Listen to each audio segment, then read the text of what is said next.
ನಾವ್ ಹೇಳಿದೆಲ್ಲ ಕೊಡಕ್ ಆಗುದಿಲ್ಲ ನಿಮ್ಗೆ. ಈ ಭೂಮಿ ಮೇಲೆ ಮತ್ತವರಿಗೆ ಕೊಟ್ಟು ನಡೆಸ್ಬೋದು ನೀವು. ರೈತರು ಕೊಡಕ್ ಈ ಭೂಮಿಯಾಗ ಯಾರಿಗೆ ಸಾಧ್ಯ ಇಲ್ಲ. ಅದನ್ನ ಅರ್ಥ ಮಾಡ್ಕೋಬೇಕು. ಸರ್ಕಾರದಾಗಿದ್ದವರಾತು ಅಧಿಕಾರಿಗಳಾತು, ನಾವ್ ಎಷ್ಟೋ ಜನ ಕೂಡ್ಲಿ, 10 ಜನ ಕೂಡ್ಲಿ, 8 ಜನ ಕೂಡ್ಲಿ, ಕೂಡ್ದಾಗ ಕೂತ್ ಮಾತಾಡ್ರಿ.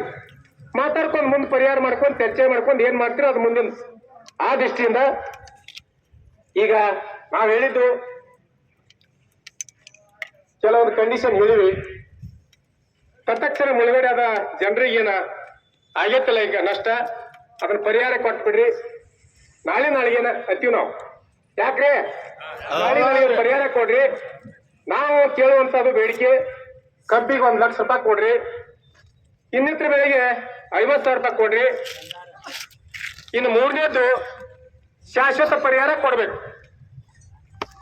ಈ ವರ್ಷ ಮಣಿತ ಮುಂದಿನ ವರ್ಷ ಮಣಿತ ಅವತ್ ನಾವು ಬೀದಿ ಆಗಿತ್ತು, ಅದು ಸರ್ಕಾರ ಅದನ್ನ ಕರೆಕ್ಟ್ ಆಗಿ ಮುಳುಗಡೆ ಅಂತ ಘೋಷಣೆ ಮಾಡ್ಬೇಕು. ನಮಗ್ ಪ್ರತಿ ವರ್ಷ ಮಣಿತಂದ್ರ ಪರಿಹಾರ ಕೊಡ್ಬೇಕು. ಇದು 3ನೇ ಕಂಡೀಷನ್. ಅದಕ್ಕಾಗಿ ಎಷ್ಟೈತಿ ನಮ್ದು ಏನೈತಿ ಅಂದ್ರ ಉಸ್ತುವಾರಿ ಮಂತ್ರಿಯವರು ಬರ್ಬೇಕಿಲ್ಲ, ಮುಖ್ಯಮಂತ್ರಿ ಅವರು ಏನೋ ಇಲ್ಲಿ ಕರೆಸ್ತೀವಿ, ಮೊದಲು ಜಮಖಂಡಿ ಕರೆಸ್ತೀವಿ ಅಂತ ಮಾತಾಡಿದ್ರು ನಮ್ಮ ರೈತರ ಮುಂದೆ. ಪರವಾಗಿಲ್ಲ, ಕಳ್ಸ್ರಿ, ಇಲ್ಲಿ ಸಿಟಿಗತಿ ನೋಡ್ಲಿ, ನಾವ್ ಹೇಳಿದಂಗೆ ಪರಿಹಾರಗಳು ಮತ್ತೆ ಕೊಡಬಾರ್ದಾಕತ್ತೀರಿ. ಮುಖ್ಯಮಂತ್ರಿ ಸರ್ಕಾರ ಮನಸ್ಸು ಮಾಡ್ರೆ ಬೇಕಾದಾಗ್ಬೋದು, ಕೊಡ್ಸ್ರಿ, ಅದಕ್ಕೂ ಓಕೆ. ಆಮೇಲೆ ಮುಖ್ಯಮಂತ್ರಿ ಬರ್ತಾರೋ ಬರ್ದ್ರು ಅನ್ನುವಂತ ನಮ್ದು ಹಠ ಏನಿಲ್ಲ. ಬರ್ದೇ ಇದ್ರು ಪರವಾಗಿಲ್ಲ, ಅಲ್ಲೇರಿ ಕೂತ ತತ್ಕ್ಷಣದಿಂದ ಮೀಟಿಂಗ್ ಕರೀರಿ, ಎಮರ್ಜೆನ್ಸಿ ಮೀಟಿಂಗ್ ಕರ್ರಿ. ಮೊದಲ ತಾಲೂಕಿನ ರೈತರ ಬಾಳೆ ಹಿಂಗಾಗೈತೆ ಅಂದಾಗ ಮೀಟಿಂಗ್ ಕರ್ರಿ. ಮೀಟಿಂಗ್ ಕರ್ಕೊಂಡ ಎಲ್ಲಾ ಮಂತ್ರಿ ಮಂಡಲದಾಗ ಚರ್ಚೆ ಮಾಡ್ಕೊಂಡ ನಮ್ಗ ಸಲಹೆ ಕೊಟ್ಟು ಬಿಡ್ರಿ, ನಮ್ಗ ಪರಿಹಾರ ಕೊಟ್ಟು ಬಿಡ್ರಿ. ಯಾಕ್ರಿ ಇಲ್ಲೇ ಮೊದಲಕ್ಕೆ ಬರ್ಬೇಕು, ನಾವು ನಿಮ್ ಜೊತೆಯಿಂದ ಮಾತಾಡ್ತೇನಿಲ್ಲ. ಅಕಸ್ಮಾತ್ ಬರ್ಬೇಕು ಅನ್ನೋ ಪ್ರೀತಿನ ನಿಮ್ದು ಇರ್ತಾರೆ, ಮಳವಾಡಿ ಜನರು ನೋಡ್ಬೇಕು ಅನ್ನೋದು ಇರ್ತಾರೆ. ಇಲ್ಲಿ ಬರ್ರಿ, ನಮ್ದು ಒಂದ್ 4 ಎಲ್ಲಾ ಮಂದಿಗೆ ಆಗುದಿಲ್ಲ. ಮುಖ್ಯಮಂತ್ರಿ ಅಂದ್ರ ಒಂದ್ 10-6 ಜನ ಬರ್ತೀವಿ, ನಮ್ ಕಷ್ಟ ಸುಖಗಳೆಲ್ಲ ಕರೆಕ್ಟ್ ಆಗಿ ಹೇಳ್ತೀವಿ, ಅದನ್ನ ಜಾರಿ ಮಾಡ್ಬೇಕು. ಅದಕ್ಕಷ್ಟೇ ಸರ್ಕಾರ ಒತ್ತಡ ಮಾಡುವಂಥದ್ದು ಬೇರೆ ಪ್ರಶ್ನೆ. ಅದಕ್ಕೆ ಇಟ್ಟೆಲ್ಲ ವಿಷಯ ಇಟ್ಕೊಂಡ ಈಗ DC ಮೇಡಮ್ ಅವ್ರು ಬಂದಾರ, ಜಿಲ್ಲಾ ಜವಾಬ್ದಾರಿಯನ್ನು ಹೊತ್ತು.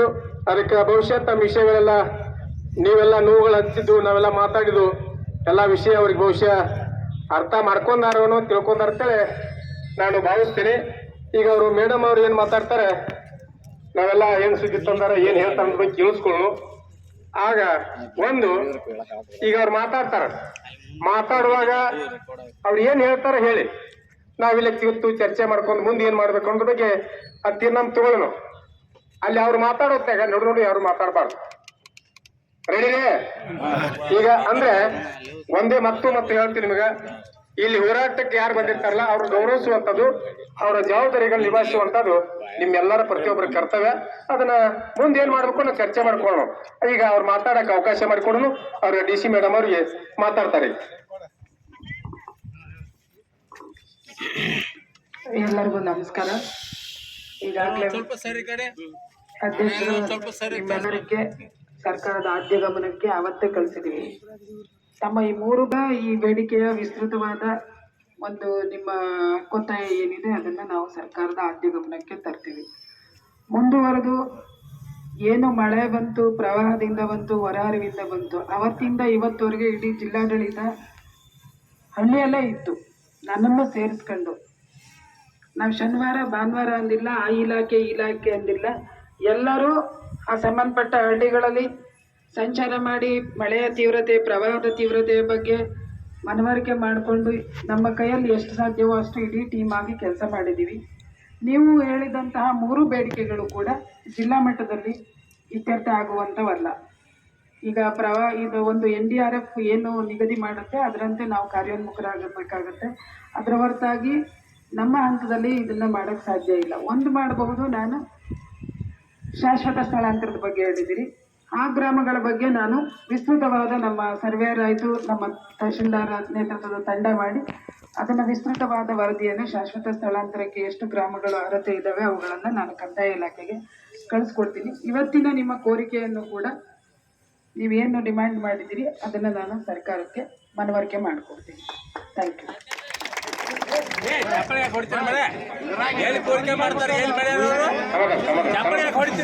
ಪರವಾಗಿಲ್ಲ, ಅದು ನಾಟಕದ ನೋಡಿರ್ತೀರಿ, ನಿಮ್ಮೂರಾಗ ಆ ರೀತಿ ಮಾಡಿರ್ತೀರಿ.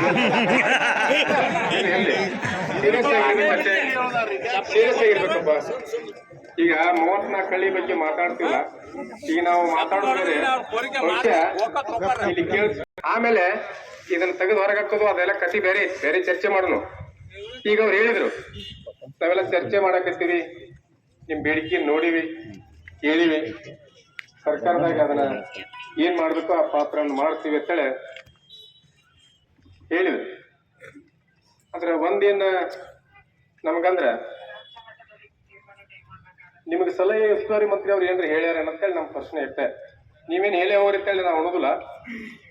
ಇಲ್ಲಿ ತಾಲೂಕಿನಾಗ ಈ ರೀತಿ ಅನಾಹುತ ಆಗತೈತಿ, ಕನಿಷ್ಠ ಏನ್ರಿ ಅಲ್ಲಿ ಹೋಗಿ ಬರೀ ಹಿಂಗ್ ಮಾಡಾಕತ್ತಾರ, ಮತ್ ನಾ ಇನ್ನು ನಾಳೆ ನಾಳೆ ಬರ್ತಾನು ಇಂಥ ಟೈಮ್ ಹಂಗ್ ಮಾತಾಡಿ ನಾನು ರೈತರ ಜೊತೆ ಮಾತಾಡ್ತಾನ ಅಂತೇಳಿ ಸೌಜನ್ಯಕ್ಕೆ ಒಂದೆರಡು ಮಾತಾಡಕ್ ಅವಕಾಶ ಇರ್ಬೋದಲ್ಲಪ್ಪ.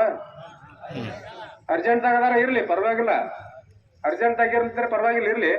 ಇವ್ರಿಗೆ ಕನಿಷ್ಠ ತಾಲೂಕಿನಾಗ ರೈತರೆಲ್ಲ ಬೀದಿ ಪಾಲ್ ಮಾಡ್ಯಾರ, ಬೀದಿಗೆ ಬಂದಾರ, ಆಮೇಲೆ ಇಡೀ ಸಿಟಿ ಎಲ್ಲ ಬಂದ್ ಆಗೈತಿ, ಅಲ್ಲಿ ಹೋಗ್ರಿ ಹಿಂಗೆಲ್ಲ ಹೇಳಿ ಬರಿ ಒಂದಿಟ್ಟು ಅಂತೇಳಿ ಏನ್ರಿ ನಿಮ್ಗೇನು ಮಂತ್ರಿ ಅವ್ರು ಮಾತಾಡ್ಯಾರ ಅಂತೇಳಿ ನಮ್ಮ ಪ್ರಶ್ನೆ ಇತ್ತು. ಅದನ್ನೇ ಹೇಳ್ತೇನೆ. ಮಾತಾಡಿದ್ದಾರೆ, ಹಂಗಾಗಿ ನಾನು ಮತ್ತೆ ನಾವು ಇದೆಲ್ಲ ಕೆಲಸ ಮಾಡಿರೋದನ್ನ ಅವ್ರಿಗೂ ಹೇಳಿದ್ದೀನಿ, ನಿಮ್ಗೇನು ಹೇಳಿದ್ದೀನಿ ಅದನ್ನೇ ಅವ್ರಿಗೂ ಹೇಳಿದ್ದೀನಿ. ಮತ್ತೆ ಹೋಗಿ ಅಲ್ಲಿ ಏನಿದೆ ಅದನ್ನ ಸರ್ಕಾರದ ಗಮನಕ್ಕೆ ತರುವ ಕೆಲಸ ನೀವು ಮಾಡಿ ಅಂತ ಹೇಳಿದರೆ ಅದಕ್ಕೆ ನಾನು ಬಂದೆ.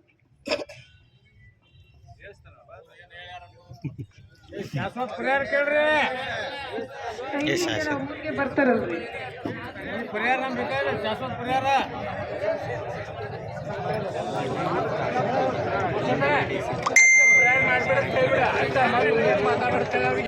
ಹದಿನಾಲ್ಕನೇ ತಾರೀಕು ಬರ್ತಾರ ಹೇಳ್ಯಾರ. ಅದ್ ಆಗಸ್ಟ್ 15 ತಾರೀಕು ಕಾರ್ಯಕ್ರಮ ಆಗ್ಲಿ ಪ್ರಶ್ನೆ ಬೇರೆ. ನಾವು ಕೇಳಾಕತ್ತಿದ್ದು 14 ಆಗಸ್ಟ್ 15 ಜೆಂಡಾ ಹಾಸು ಕಾರ್ಯಕ್ರಮದ ಕೇಳಾಕತ್ತಿಲ್ಲ. ನಾವು ನಮ್ ಬದುಕಿನ ಬಗ್ಗೆ ಕೇಳಾಕತ್ತೀವಿ. ನಮ್ ಬದುಕಿನ ಬಗ್ಗೆ ಇಲ್ಲಿ ಹಿಂಗೆಲ್ಲ ರೈತರು ಕೂತಾರಲ್ಲ, ಇಡೀ ಸಿಟಿ ಬಂದ್ ಮಾಡ್ಕೊಂಡ, ಅದಕ್ಕೆ ನಾ ಈ ತಾರೀಖ್ ಬರ್ತೇನೆ, ಅವ್ರ ಜೊತೆ ಮಾತುಕತೆ ಚರ್ಚೆ ಮಾಡ್ತೇನೆ. ನಾನು ಏನ್ CM ಬರ್ಬೇಕು, ಏನ್ ನಿಮ್ನ CM ಕರ್ಕೊಂಡ್ ಹೋಗ್ಬೇಕು ಅನ್ನೋದ್ರ ಬಗ್ಗೆ ಹಿಂಗೇನ್ರಿ ಚಿಂತನೆ ಮಾಡ್ಯಾರ ಅನ್ನುವಂತ ಪ್ರಶ್ನೆ ಅಷ್ಟ. ಹೌದಲ್ಪ? ಎಷ್ಟೇ. ಆ ನಂತರ ಅದ್ ಮುಂದೆ ಯಾವ ರೀತಿ ಏನ್ ಮಾಡ್ಬೇಕು ಅನ್ನೋದ್ರ ಬಗ್ಗೆ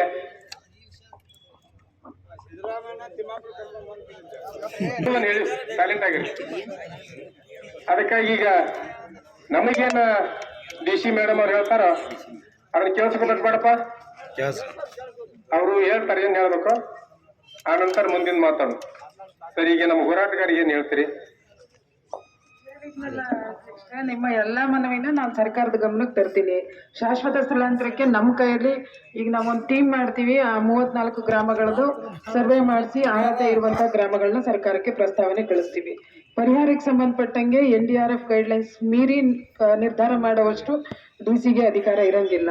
ಈ ರೀತಿ ನಿಮ್ಮ ಕೋರಿಕೆ ಇದೆ ಅಂತ ಸರ್ಕಾರಕ್ಕೆ ಗಮನಕ್ಕೆ ತಂದು ಅದರ ಪರಿಷ್ಕರಣೆ ಮಾಡಬಹುದು ಅನ್ನುವ ನಿಟ್ಟಿನಲ್ಲಿ ಕ್ರಮ ಆಗಬೇಕು ಅಂತ ನಾವು ನಿಮ್ಮ ಪರವಾಗಿ ಕೇಳ್ಕೊತೀವಿ.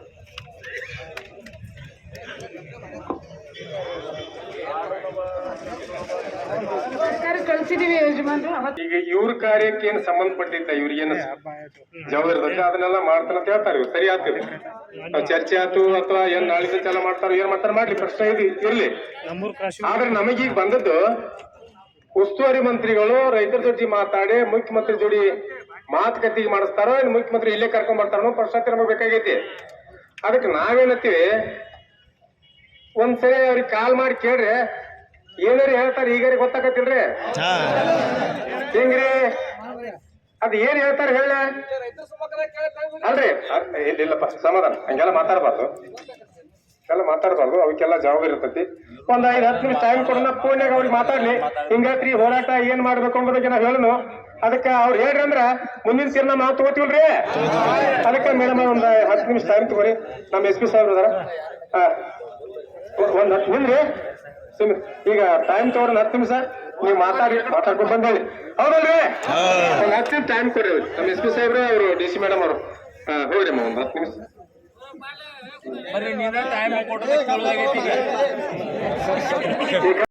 ನಮ್ದು ಮುಳುಗಂತ ಭೂಮಿ ಮುಳುಗಡೆ ಅಂತ ಘೋಷಣೆ ಮಾಡಂತ ಹೇಳ ನಮ್ ಬೇಡಿಕೆ ಆದದ.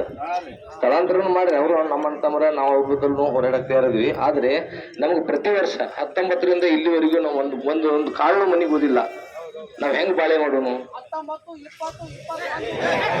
ಆದ್ರೆ ಮುಳುಗಡೆ ಅಧಿಕಾರಿಯಾಗಿ ಬಂದಾಗ ಸರ್ ಜಾಮದಾರ್ ಸಾಹೇಬ್ರು ಅವ್ರು 7 ದಿವಸ ನಿಂತರೆ ಮಾತ್ರ ನಾವು ಮುಳುಗಡೆ ಅಂತ ಘೋಷಣೆ ಮಾಡ್ತೀವಿ. 7 ದಿವಸದ ಹಿಂದಿನಿಂದ ಮುಳುಗಡೆ ಘೋಷಣೆ ಮಾಡಕ್ ನಮ್ಗೆ ಅಧಿಕಾರ ಇಲ್ಲ ಅಂತ ಹೇಳಿದ್ರು. ಇವತ್ತು 13 ದಿವಸ ನಿಂತರೂ ಕೂಡ ಯಾಕೆ ಈ ವ್ಯವಸ್ಥೆ ಆಗ್ತಾ ಇಲ್ಲ ಅಂತ ನಮ್ಗೆ ತೊಂದರೆ ಆಗಿದೆ ರೈತರಿಗೆ. ಅದ್ರ ಸಂಬಂಧ ಸ್ವಲ್ಪ ನಾವು ಮೇಲಧಿಕಾರಿ ಜೊತೆ ಮಾತಾಡಿಕೆ ನಮ್ಗೆ ಸರಿಯಾದ ಉತ್ತರ ಕೊಟ್ರೆ ಒಂದು ಒಳ್ಳೇದಾಕೈತೆ ಅಂತ ನಮ್ಮ ಅಭಿಪ್ರಾಯ.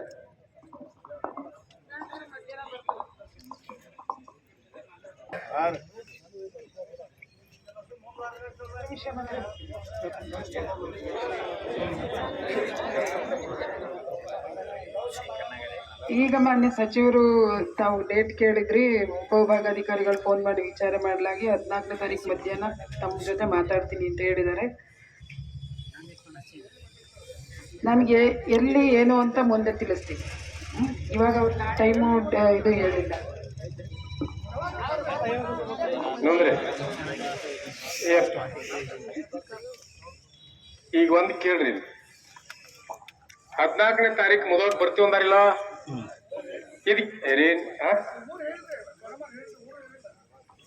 ಮುದೋಳ ಮೇಡಮ್ ಸರಿ ಸರಿ ಸರಿ ಅಡ್ಡ ಪಾಯಿಂಟ್ ಸರಿ ಐತಿ ಎಲ್ಲ ಭಾಳ ವಿಜ್ಞಾನಿಗಳ್ರಿ ಅಪ್ಪ ಮೇಡಮ್ TP ಬಂದ ಮೇಲೆ ನಾನು ನಿಮ್ಮ ಯಾರ್ದಾರು 2-3 ಜನದ ಇದು ಕೊಡಿ ಕಳಿಸ್ಕೊಡ್ತೀನಿ. ಅವ್ರು TP ಬಂದ ನಂತರ ಮತ್ತೇನೆ ಆಗಲೇ ಫೋನ್ ಎದಕ್ಕೆ ಹಚ್ಚಿದ್ರು?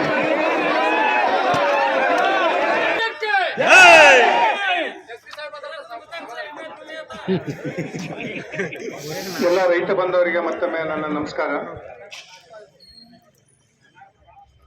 ನಮ್ದು ಅಂದ್ರೆ ಪೊಲೀಸ್ ಇಲಾಖೆ ನಮ್ದು ಮುಖ್ಯವಾಗಿರ್ತಕ್ಕಂಥದ್ದು ತಮ್ದು ಎಲ್ಲರದ್ದು ರಕ್ಷಣೆ ಮಾಡ್ತಕ್ಕಂಥದ್ದು. ಸೊ ಇದ್ರ ಜೊತೆ ನಾವು ಇವತ್ತು ಇಲ್ಲಿಗೆ ಬಂದಿದ್ದೀವಿ. ಸೊ ಏನಂತಂದ್ರೆ ನಮ್ದಲ್ಲಿ ಫ್ಲಡ್ ಬರಕ ಸ್ಟಾರ್ಟ್ ಆಯ್ತು. ಜಿಲ್ಲಾಡಳಿತಕ್ಕೆ 100% ಆಗಿ ನಿಮ್ಮ ಬಗ್ಗೆ ಕನ್ಸರ್ನ್ ಇರುತ್ತೆ. 100ಕ್ಕೂ 100 ನಾವು ಮತ್ತೆ ಜಿಲ್ಲಾಧಿಕಾರಿಗಳಾಗಲಿ ಈಗ ಇರ್ತಕ್ಕಂಥ ಎಲ್ಲ ಅಧಿಕಾರಿಗಳು 100% ನಾವು ಮನಸಾರಿ ಹೇಳ್ತೀವಿ ರೈತರ ಬಗ್ಗೆ ಕನ್ಸರ್ನ್ ಇದೀವಿ ಅಂತ. ನಾವು ಸುಮ್ಮನೆ ಡ್ರಾಮಾ ಮಾಡೋದಾಗ್ಲಿ ನಿಮ್ಮ ಮುಂದೆ ಹೇಳ್ತಕ್ಕಂಥದ್ದಾಗಲಿ ಖಂಡಿತ ನಮ್ಮ ಹತ್ರ ಇಲ್ಲ. ಫ್ಲಡ್ ಬರೋಕೆ ಸ್ಟಾರ್ಟ್ ಆದ್ಮೇಲೆ ನಮಗೆ ಪ್ರಿಪರೇಷನ್ ಸ್ಟಾರ್ಟ್ ಆಗತ್ತೆ. ಅದು ನಿಮ್ಗೆ ಯಾರಿಗೂ ಗೊತ್ತಾಗೋದಿಲ್ಲ ಪ್ರಿಪರೇಷನ್ ಯಾಗ ನಾವು ಮಾಡ್ತಿರ್ತೀವಿ ಅಂತ. ಕೃಷ್ಣಾ ನದಿಯಿಂದ ಮೇಲೆ ಕೊಯ್ನಾಗ ನೀರು ಎಷ್ಟು ಬಿಡ್ತಾರ, ನಮ್ದು ಇಪ್ಪರಿಗೆ ಬ್ಯಾರೇಜ್ ಹತ್ರ ನೀರು ಎಷ್ಟು ಬರುತ್ತಾ, ಇಲ್ಲಿ ಬಂದ್ರೆ ನಮಗಿಂತನೂ ನಿಮ್ಗೆ ಚೆನ್ನಾಗಿ ಗೊತ್ತು. ಆದ್ರೆ ನಾವು ಹೊಸೊಬ್ರು ಇದ್ರೂ ಕೂಡ ರೈತರಿಗೆ ಏನು ತೊಂದರೆ ಆಗಬಾರ್ದು, ಒಬ್ರು ಕೂಡ ಜೀವ ಹೋಗಬಾರ್ದು, ಯಾವುದೂ ಕೂಡ ಹಸು ಆಗಲಿ ದನ ಕರುಗಳಿಗೆ ಲಾಸ್ ಆಗಬಾರ್ದು ಎಂಬುದು ನಮ್ದು ಫಸ್ಟ್ ಏಮ್ ಇರುತ್ತೆ. ಮತ್ತೆ ಬೆಳೆ ನಾಶ ಕೂಡ ಆಗಬಾರ್ದು ಎಂಬುದು ಇರುತ್ತೆ.